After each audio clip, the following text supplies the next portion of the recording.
찬양 끝나고 아멘 소리가 기도 끝나고 아멘 소리가 같았으면 좋겠습니다. 기도 끝나면 조용한데 찬양 끝나면 아멘 소리가 크네. 1차 포로 귀환은 스룹바벨을 중심으로 해서 이루어졌습니다. 그래서 고레스 원년에 이루어졌고요. 1차 포로 귀환자들이 이제 중간에 한 13년이라는 공백 기간이 있었지만 20년이라는 시간 동안 스룹바벨 성전, 일명 제2성전이라는 예루살렘 성전을 완공하게 됩니다. 그리고 그 이후에 한 80년이 지나서 이제는 에스라를 중심으로 해서 이제 2차 포로 귀환이 이루어지게 되는데 그 내용이 이제 7장부터 마지막 장까지입니다.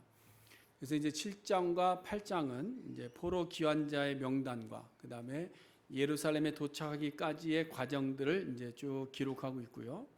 그리고 이제 9장에서부터는 에스라의 신앙 개혁 운동이 본격적으로 시작되는 부분을 보게 됩니다. 4달 동안 걸어서 그 먼 거리를 예루살렘으로 돌아와서 한 3일 정도 쉬었죠. 그리고 나서 4일째 되는 날 새로 지은 성전에 올라가서 가지고 왔던 모든 것들을 제사장에게 인수인계하고 번제를 드린 이후에 이제 어느 정도 자리를 좀 잡아가고 있을 때, 근데 막상 고향으로 이제 돌아왔는데 에스라가 보니까 예루살렘의 이 영적인 상태를 보니까 너무나도 형편이 없는 겁니다. 원래 기대가 크면 실망도 큰 법인데요. 새롭게 재건된 성전의 소식을 듣고 돌아왔는데 건축물은 그래도 번듯하게 세워졌는데 이 영적인 상태가 너무나도 엉망인 거죠. 그것을 보면서 에스라가 슬퍼하는 장면이 오늘 본문의 내용입니다. 1차 포로 귀환을 이끌며 이스라엘의 지도자 역할을 감당했던 이 스룹바벨이 그 사이에 죽었습니다. 또 성전 재건을 중단하고 있을 때 성전 재건을 재촉했던 학계 선지자의 예언이 그쳤습니다. 그리고 이제 일명 방백이라고 하는 이 사람들, 지도자 위치에 있는 사람들인데 이 사람들이 지금 불평의 소리만 하고 있는 그런 상황인 것이죠. 그래서 이 방백들이 지금 방백 중에 몇 사람인 것 같은데 이 방백들이 학사 에스라에게 와서 제사장 신분이었던 에스라에게 와서 자기 자신들도 어떻게 감당할 수 없었던 예루살렘의 영적인 상태, 어려움의 상태를 그대로 다 토로하고 있습니다. 그러니까 희망을 가지고 또 기대를 가지고 돌아온 고향 땅에서 에스라가 큰 실망을 한 것이죠. 자기 형제들의 현실을 들으면서 에스라의 마음이 너무나도 슬픈 것입니다. 그러나 실망스럽다고 해서 그냥 주저앉아 있을 수는 없죠. 우리도 영적으로 힘들 때가 있지 않습니까? 그렇잖아요. 영적으로 힘들 때도 있고요. 육체가 힘들면 영적으로도 같이 힘들어지는 경우도 있고요. 도리어 반대로 우리 육체가 너무나도 평안할 때 또 우리 영적으로 게을러지는 경우도 많이 있습니다. 그러나 우리가 이 구제불능의 상황이라 할지라도 우리가 그저 주저앉아 있을 수는 없습니다. 다시 일어나야 되는 것이죠.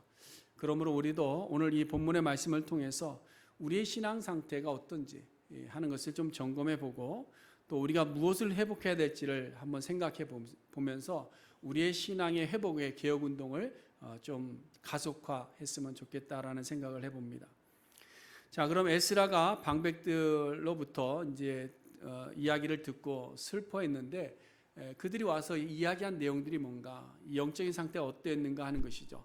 그래서 1절과 2절을 보면서 우리가 한 두 가지로 요약해 볼 수 있는데요. 첫 번째는 이스라엘 백성들이 하나님께서 정해 놓으신 그 법 앞에 불순종하는 상태가 되었다라는 것을 먼저 이야기합니다. 여러분 1절 말씀을 보시면요. 이스라엘 백성과 제사장들과 레위 사람들이 이 땅의 백성들에게서 떠나지 아니하고 이렇게 되어 있습니다. 이 땅의 백성들에게서 떠나지 아니했다. 근데 이 땅의 백성들이 누구냐?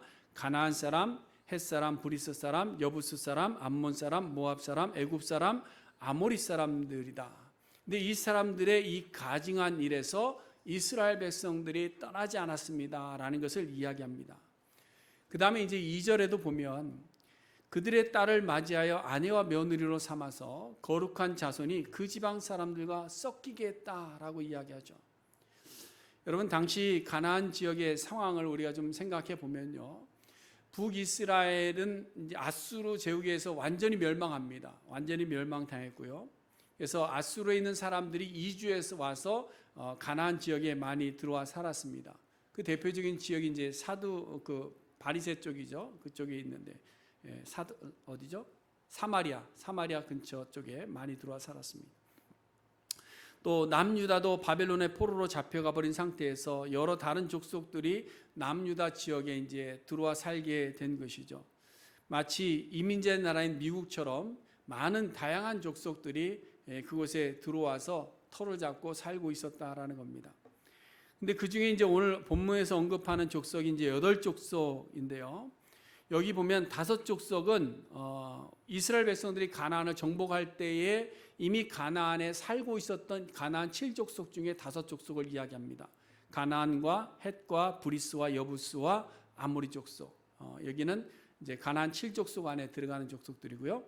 그 다음에 암몬과 모압은 지도상으로 볼 때는요, 가나안 쪽이 아니라 요단강 동쪽, 요단강에서 남쪽이죠. 사해 건너편에 살고 있던 사람들이 모압과 암몬 사람들입니다.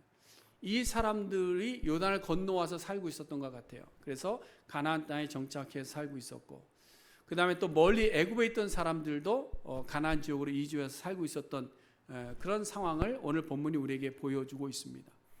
그래서 지금 방백들이 이 가나안 원주민들과 모압과 암몬, 애굽을 언급하고 있는 것은 하나님께서 명하신 명령에 이스라엘 민족들이 순종하지 않는 삶을 살고 있다는 것을 대표적으로 보여주고 있는 겁니다. 왜냐하면 하나님께서 이들은 다 죽이라고 했던 사람들입니다.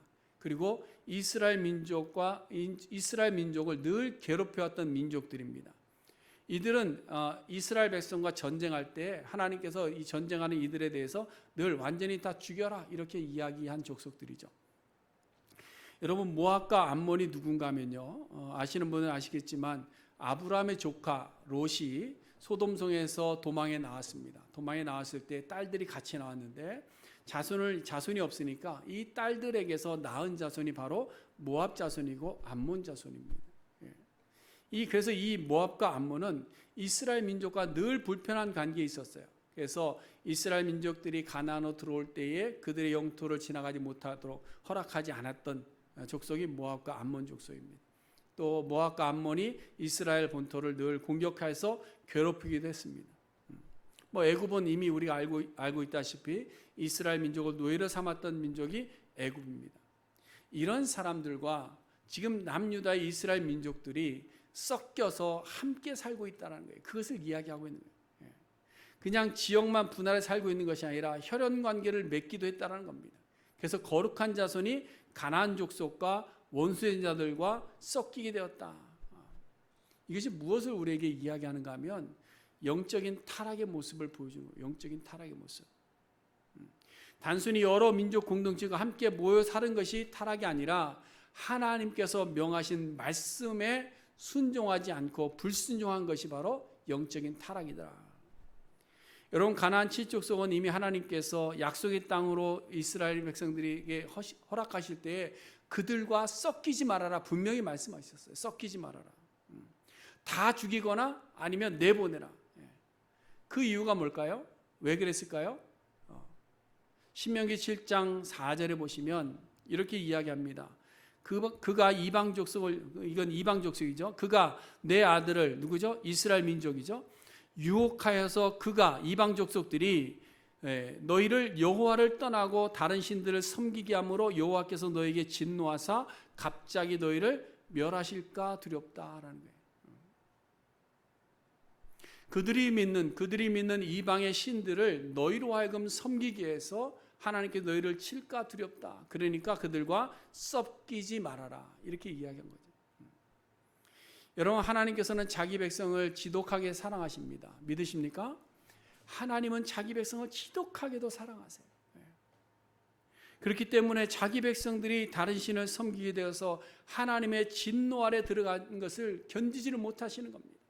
그래서 하나님의 진노 아래 들어가지 않게 하시기 위해서 여러 방편들을 제공하고 있는 거예요. 요즘 새벽기도 참석하시는 분들은 아시겠지만 우리가 어제까지 에스더서를 이렇게 마쳤는데요. 에스더서 그러면 주인공이 우리가 에스더인 줄 압니다.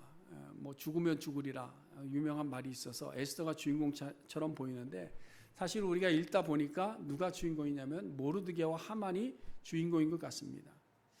하만이 모르드게를 죽이려고 했다가 도리어 하만이 죽고 모르드게가 사는 그런 이야기 스토리잖아요.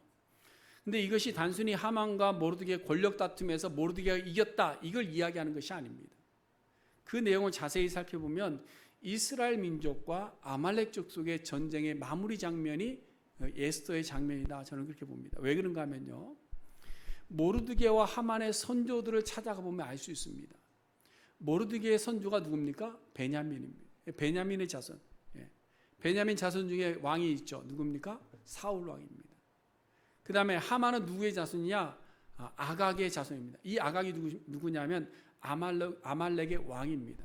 그래서 베냐민 자손인 사울과 아말렉의 자손인 아각이 전투를 한 적이 있습니다. 그래서 사무엘상 15장에 보면 아말렉과 이스라엘 민족이 전투를 하게 되는데 베냐민 자손으로 기름 부음 받은 처음 왕이 된 이 사울이 이 아말렉과 전투를 나갈 때 하나님께서 명령하셨습니다. 그건 뭐냐면 아말렉을 쳐서 그들의 모든 소유를 남기지 말고 진멸하고 남녀와 소아와 젖먹는 아이와 우양과 낙타까지 다 죽여라. 이게 하나님의 명령입니다. 근데 이 사울이 이 명령 앞에 불순종한 것이죠. 그래서 아각 왕을 죽이지 않고 살려둡니다. 그리고 포로로 잡을 뿐만 아니라 아각이 가지고 있었던 그 재물들 중에서 좋은 양과 소와 기름진 것들을 따로 구별해서 남겨두는 죄를 범하게 되는 거죠. 이 일을 하나님께서 보시기에 좋지 못한 것입니다. 그래서 사울이 여호와 하나님의 버림을 받는 순간이 되는 거죠. 그래서 이때 사무엘 선지자가 사울에게 했던 유명한 말이 있습니다. 뭐죠? 순종이 제사보다 낫다. 듣는 것이 순양의 기름보다 낫다. 이 말씀을 그때 하신 거예요. 이러한 선조들의 역사가 하만과 모르드게까지 그대로 연결이 된 겁니다. 그래서 모르드게는 하만과 그를 따르는 대적들을 이제는 모두 다 죽이는 거죠. 하루에 안 되니까 이틀씩 날 잡아서 그 대적들을 다 죽이게 됩니다. 그리고 나서 이제 에스더가 불임절 제정으로 이제 마치게 되는 겁니다. 결국 뭐냐? 에스더서를 통해서 보여주는 것도 뭐냐면 이스라엘 민족에게 허락하신 대적을 완전히 다 죽이라는 명령을 완전히 이루어 가시는 하나님의 모습을 봅니다. 여러분, 이스라엘 민족이 남북으로 나뉘게 된 이유도 마찬가지입니다. 동일한 거예요. 성경의 역사를 보면요, 계속 동일한 내용들이 반복해서 우리에게 보여주고 있는 겁니다. 솔로몬 왕이 이방의 여인들과 정략적으로 혼인관계를 맺습니다. 이방 여인들을 자기들의 첩으로 삼습니다. 그랬는데 이 이방 여인들이 들어와서 자기들이 섬기는 우상을 가지고 들어왔는데 그 우상을 가지고 솔로몬에게 이야기해서 이 우상을 섬기게 하는 거죠. 그래서 열왕기상 11장에 보시면 오늘 본문에 나오는 모압과 암몬 족속이 거기 나오고요, 헷 족속이 나옵니다. 그래서 솔로몬이 이방 여인들을 둘러싸여 있다 보니까 여호와의 말씀을 버리고 아버지 다윗과 같이 하지 아니하고 여인들의 말에 시들린 겁니다. 오늘날 현실과 똑같은 거죠, 그렇죠? 그냥 안 되는 거예요. 이기지를 못하는 겁니다. 그래서 시돈 사람의 여신 아스타롯, 암몬의 밀곰과 몰록, 모압의 그노스 같은 이런 신들을 섬기게 된 거죠. 그것 때문에 결국은 나라가 남북으로 갈려지게 된 거예요. 결국 영적인 타락이라는 것은 도덕적으로 좀 더 타락했다 이런 것을 이야기하는 것이 아닙니다. 영적인 타락이라는 것은 뭐냐? 율법을 온전히 다 지키지 못했기 때문에 영적으로 타락했다 이런 것을 이야기하는 것이 아니고, 영적인 타락은 하나님의 말씀에 불순종하는 것이 영적인 타락입니다. 우리가 하나님의 말씀을 알면서도 그 말씀을 부정하는 것이 영적인 타락이다. 하나님의 말씀이 있음에도 불구하고 그 말씀보다 내 생각이 우선하는 것이 영적인 타락이다라는 거예요. 그럼 왜 이런 불순종하는 영적인 타락이 일어나느냐? 다른 것 아닙니다. 자기 소견 때문에. 자기 소견에 좋은 대로, 자기 보기에 좋은 대로, 자기 생각에 맞는 대로, 자기가 인정하는 대로 따라가는, 하나님의 말씀보다. 여기에 대해서 우리가 베드로의 명언이 하나 있지 않습니까? 그 뭐죠? 베드로의 명언? 이건 기억하셔야 되는데, 말씀에 의지하여 내가 그물을 내리리이다. 베드로가 예수님 앞에 고백한 거예요. 근데 그 앞에 말이 뭐냐면, 우리가 밤이 새도록 수고하였을 때 잡은 것이 없지만은 말씀에 의지하여 내가 그물을 내리겠습니다. 여러분, 이게 무슨 말입니까? 선생님, 우리가 어부지를 평생 해왔습니다. 오래 했는데 당신은 어부지를 해본 적이 없지 않습니까? 그래도 우리는 도 같은 사람들입니다. 그런 우리가 밤새도록 수고해도 고기를 잡지 못하였다는 것은 오늘은 고기가 없다는 얘기입니다. 그러니 내 생각으로는 전문가적인 견해로 볼 때는요, 지금 고기 없습니다. 그러나 선생님이 말씀하시니 내가 그물을 내리겠습니다. 이 베드로의 고백입니다. 여러분, 지금 에스라에게 나와서 이야기하고 있는 방백들의 이야기가 무엇인가 하면, 우리 조상들에게 이방과 섞이지 말라는 하나님의 말씀이 있었음에도 불구하고, 그것을 알매도 불구하고, 그들을 절멸하는 말씀을 우리가 이미 들었음에도 불구하고 지금은 그 말씀을 잊은 지가 오래됐습니다. 그 말씀에 순종하는 사람들이 없습니다. 그 말씀을 알면서도 이방 사람들과 섞여서 살고 있습니다. 그것을 이야기하고 있는 거예요. 여러분, 우리가 영적으로 타락했다는 것이 뭐냐면, 하나님의 말씀을 압니다. 알기는 아는데 알면서도 믿지 않는 것과 따르지 않는 것과 순종하지 않는 거죠. 그것보다 누구의 생각이, 내 생각이, 나의 소견이 우선하는 것, 그런 것이 많으면 많을수록 우리의 영혼은 타락에 있다라는, 그것을 우리가 스스로 점검할 수 있는 겁니다. 그 다음 두 번째 더 무서운 것은 뭐냐, 이 불순종이 일반화되고 내 속에서는 습관이 되어버리는 것. 이거는 저는 영적 죽음의 상태라 이렇게 이야기를 하는데요. 2절 말씀에 보니까 방백들과 고관들이 이 죄에 더욱 으뜸이 되었다 이렇게 표현합니다. 여러분, 방백들과 고관들이라면 지도자 위치에 있는 사람들 아닙니까?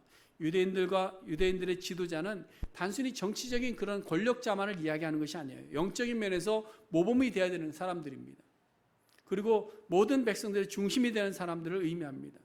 그러므로 지금 누구보다도 앞장서서 본을 보여야 되는 사람들이 아무렇지도 않게 하나님의 명령에 불순종하는 삶을 살아가고 있으니까 일반 사람들은 말해 뭐합니까? 이런 뜻이에요.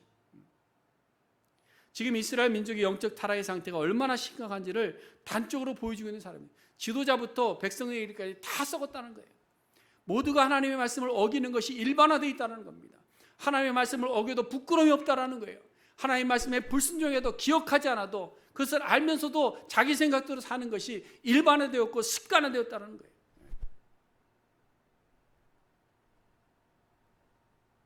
여러분, 우리도 그렇지 않습니까? 처음에는 예수 믿는 사람이 이러면 안 돼 하고 우리의 마음에 무거운 짐들을 가질 때가 있어요.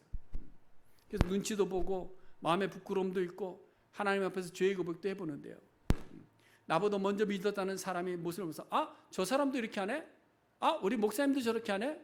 우리 장로님이 저렇게 하네? 나도 그러면 해도 되겠네. 그러면 뭐예요? 위에서부터 아래까지. 죄송합니다. 위라는 표현을 써서 죄송한데, 지도자부터 모든 성도들까지 모든 죄가 습관이 되어버려요. 영적 죽음의 상태입니다. 오늘 본문 2절 말씀을 여러분 자세히 보세요. 왜 이런 현상이 나타나는가? 방백과 고관들이 이 죄에 대해서 더욱 으뜸이 되었다 이렇게 얘기하는데요. 이 죄가 뭐냐면 이방 민족의 딸들을 맞이하는 일입니다. 이방의 딸들을 맞이해서 아내를 삼거나 며느리 삼는 이런 행위인데요. 여기서 이방인의 딸을 데려온다는 말은 뭐냐면 이방인은 여인을 취해서 내 첩으로 삼는 것을 이야기하는 겁니다. 그 대표적인 예가 솔로몬이죠. 솔로몬은 이방에 있는 여인들과 정략적인 결혼을 통해서 자기의 첩으로 삼은 겁니다. 우리의 딸들을 이방에 내어준 것이 아니죠. 그러므로 오늘 본문에서 방백들과 고관들이 이방의 여인을 취했다는 말은 무엇을 우리에게 의미하는가 하면 그들의 삶의 여유와 풍부함 속에서 습관적으로 불순종하는 것이 그들의 삶이 되었다는 것을 이야기하고 있는 거예요. 이게 굉장히 위험한 겁니다. 몇 주 전에도 제가 말씀을 한번 드렸는데요. 우리의 삶이 평안할 때 그게 굉장히 큰 위기 상황이라는 거예요. 위기 상황이에요. 예레미야 선지자가 예레미야 22장 21절에 말씀하시기를 내가 평안할 때에 내가 내게 말하였으나 내 말이 나는 듣지 아니하리라. 내가 어려서부터 내 목소리를 청중하지 아니함이 내 습관이라. 죄라는 것이, 불순종이라는 것이 우리의 삶에 일반화되어지고 습관이 되어지는 것은 그 가장 큰 영적 죽음의 상태를 이야기하는 거죠. 여러분, 사사시대의 이스라엘 백성들이 불순종하는 죄를 범한 것은 언제나 뭐예요? 위기 때입니까? 아니에요. 위기 때 범죄하지 않았습니다. 불순종하지 않았어요. 위기 때 누구를 찾았습니까? 하나님을 찾았어요. 근데 언제 타락했죠? 평안할 때입니다. 평안할 때. 가진 것이 풍부하고 삶이 넉넉해지니까 이제는 뭐예요? 간절함이 하나님 앞에 구하지 않습니다. 형편이 힘들고 어려울 때는 하나님을 찾습니다. 하나님의 말씀에 순종한 것처럼 나옵니다. 기도에 힘씁니다. 예배하는 일에 힘씁니다. 그런데 삶의 형편이 나아지니까 그 삶의 형편 때문에 이제는 뭐예요? 기도하지 않습니다. 삶에 가진 것 때문에 더 분주해지는 것이죠. 그러므로 하나님의 말씀에 불순종하는 것이 영적인 타락이라고 한다면 그 불순종하는 것이 우리의 삶 속에 습관이 되었다면 그것은 영적 죽음이다라는 거예요. 영적 죽음이다. 여러분, 이것은 시대를 불문하고 계속해서 반복되는 현상입니다. 이것은 우리가 그냥 지나가서는 안 되는 거예요. 예수님을 찾아온 부자가 어떻습니까? 자신의 가진 것을 만족해서 먹고 마시지 하면서 이웃은 돌아보지 않았습니다. 이웃을 돌아보는 명령에 불순종한 겁니다. 예수님께 영생의 방법을 구하던 부자도 뭐예요? 율법은 다 지켰는데 자신의 물질을 가진 자에 가난하게 주라는 예수님의 말씀에는 뭐예요? 불순종하는 겁니다. 불순종하는 거예요. 여러분, 우리는 예수님의 권면하신 소리를 남의 소리로 들어서는 안 됩니다. 우리가 부유하게 살다가 죽었다고 천국 가는 것 아닙니다. 풍부하게 살다가 평안함으로 살다가 이 세상을 끝날 때 우리가 잘 살았다 할 수 있는 것 아닙니다. 예수님께서 말씀하셨습니다. 부자가 천국에 들어가는 것이 낙타가 바늘귀로 들어가는 것보다 어렵다. 평안함이 복이죠. 많이 갖는 것이 복입니다. 그러나 도리어 그 평안이 우리의 불순종의 습관을 만들어내고 있다는 사실을 우리는 잊지 말아야 된다는 거예요. 오늘날 우리의 신앙생활에도 동일한 현상들이 그대로 나타나고 있습니다. 그대로 나타나고 있어요. 여기에 대해서 우리의 경각심을 가져야 됩니다. 나는 아닙니다. 우리 속에 다 있습니다. 저도 그래요. 저도. 말씀을 준비하면서 제 마음에 찔림이 굉장히 많았습니다. 여러분, 우리는 여기서 무감각해지면 안 됩니다. 하나님의 말씀에 불순종하고 하나님의 말씀을 어기는 것이 습관화되고 두려움이 없어지고 죄책감도 없어지고 그냥 당연시 되어져가는 이러한 습관화되어가는 것에 대해서 우리는 무감각해지면 안 된다라는 거예요. 에스라는 이것을 바라보면서 슬퍼했습니다. 이러한 자기 민족의 모습을 바라보면서 슬퍼했습니다. 그래서 이 영적인 현실을 다 듣고 나서 에스라의 행위가 뭡니까? 옷을 찢었고 머리를 뜯고 기가 막혀서 주저앉아 버려요. 여러분, 옷을 찢는다는 행위가 뭐예요? 가장 슬픔의 소식을 접했을 때, 정말 탄식할 수밖에 없는 소식을 접했을 때 자기의 옷을 찢는 거예요. 야곱이 그랬잖아요. 자기 사랑하는 아들 요셉이 짐승에 찢겨 죽였다는 소식을 듣자마자 자기 옷을 찢었습니다. 여호수아는 가나안을 정탐하고 돌아온 정탐꾼들이 보고를 하는데 불신앙적인 보고를 합니다. 그 이야기를 듣고 여호수아는 자기 옷을 찢었습니다. 에스라도 마찬가지예요. 예루살렘으로 돌아온 자기 백성들의 영적인 상태에 대한 이야기를 듣고 나서 자기 옷을 찢었습니다. 그뿐입니까? 머리털과 수염을 뜯었습니다. 이것은 스스로 수치 가운데 들어갔다는 거예요. 수치 가운데. 여러분, 유대인들은요, 이 머리털과 수염이 명예의 상징입니다. 그래서 수염도 안 깎고요. 머리도 자르지 않죠. 그래서 수염이 잘리는 것을 수치스럽게 여기는 거예요. 그런데 지금 에스라는 자신의 머리털을 스스로 쥐어 뜯었다는 거예요. 스스로 수치의 자리에 들어갔다는 거예요. 하나님의 명령에 불순종하는 것이 일반화되지 않은 이 세상을 바라보면서 자기 민족들을 바라보면서 스스로 수치스럽게 생각했다. 그게 자기 머리털을 뜯는 거예요. 또한 주저앉았다는 건 뭐예요? 야, 이제 내가 어떻게 해야 되지? 더 이상 할 말이 없는 거예요. 그래서 오늘 본문에도 뭐예요? 기가 막힌 상태. 기가 막혀 주저앉았다. 기가 막혀서. 정말 기가 막히게. 지난 5일날 여러분 소식을 들었는지 모르겠는데 펜실베니아에 어디 화재가 났답니다. 불이 났는데 한 10명의 일가족이 다 타 죽은 거예요. 근데 더 기가 막힌 것이 뭐냐면 화재 신고를 받은 소방관이 주소가 난치 있는 거예요. 보니까 자기 친지가 있는 집. 쫓아가 보니까 자기 아들과 딸이 거기 같이 모여서 놀고 있다가 불이 나서 죽은 거예요. 자기 가족, 일가족이 타서 죽는 거를 자기가 출동해서 소방 호수 붙잡고 그걸 보고 있어야 되는 거예요. 아무리 이름을 불러도 나오지 않는 거예요. 다 탄 제 앞에서 그 소방관이 뭘 했겠어요? 주저앉았겠죠. 저는 남편 잃고 아들 잃고 주저앉은 어머니의 모습을 본 적이 있습니다. 넋이 나간 사람 같아요. 근데 지금 에스라가 자기 민족의 상태를 바라보면서 이렇게 기가 막혀 주저앉았다는 거예요. 여러분, 하나님께서 아니 에스라가 오늘 우리에게 와서 우리의 모습을 볼 때에 어떻게 할까라는 이런 생각을 해봅니다. 혹시라도 에스라가 우리 영적인 상태를 바라보면서 기가 막혀서 주저앉고 있지는 않을까. 여러분, 오늘 우리는 이스라엘 민족들의 영적인 상태를 보면서 많은 생각들을 해야 될 줄 압니다. 남의 이야기가 아니에요. 남의 이야기가. 우리도 분명히 그 안에 포함이 되어 있을 줄 압니다.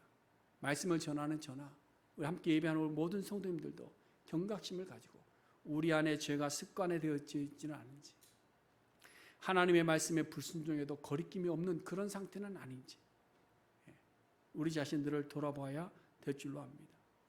불순종이 습관이 되어서 이제는 하나님의 말씀을 따라 살기 위한 노력이 아니라 아예 그냥 내 생각과 내 판단대로 내 삶의 정의를 가지고만 살아가고 있지는 않은지 우리 자신들을 돌아보고, 혹이라도 우리의 상태가 지금 영적인 죽음의 상태에 있다고 한다면 우리의 옷을 찢어야 됩니다. 우리의 머리털을 뜯어야 됩니다. 우리의 영적인 상태를 돌아보면서 우리가 어떻게 하면 살아날까? 주여, 우리가 어떻게 하면 살아날 수 있습니까? 우리가 어떻게 할까? 주님 앞에 고백할 수 있는 이 시간이 되어야 될 줄로 믿습니다.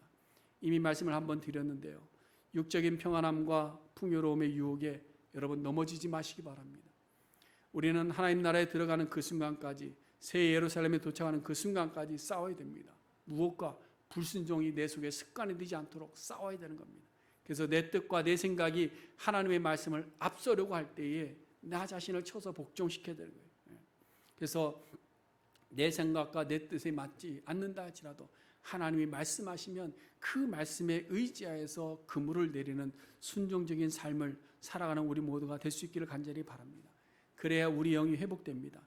우리의 마음이 육의 것을 떠나고 하나님의 말씀에 순종함으로 얻는 하늘의 놀라운 그 기쁨을 우리가 누리게 될 줄로 믿습니다. 기도하겠습니다. 사랑 많으신 하나님,